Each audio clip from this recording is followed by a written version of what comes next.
Hi, this is Johnny Shell with SGIA, and here's today's Tech Tip Tuesday.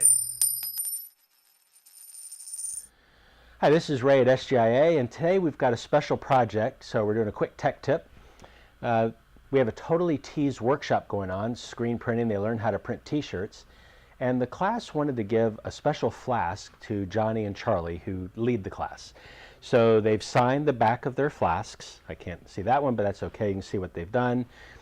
And Aaron and I are trying to figure out how can we print on these. We only have two to do, so we don't want to go through all the effort of creating a jig and getting everything set up. So we've come up with a thing that we think is going to work. We've got some clear plastic on the front of the printer. We've already printed the actual artwork so that we can see where it lines up, and I know how to line up the flasks. We put a piece of tape to tell us that goes midway on the front of the top here, sorry. And so now we just have to do a quick print to see. We were worried about quality. You know, the flask has a bit of a drop off. Not much, but we're worried we don't want the art to start dropping off and fading away on the edges. So we want to check the quality. So we thought we'd use some registration tape. It's clear, has a low tack to it, so we can actually apply it right to the flask itself.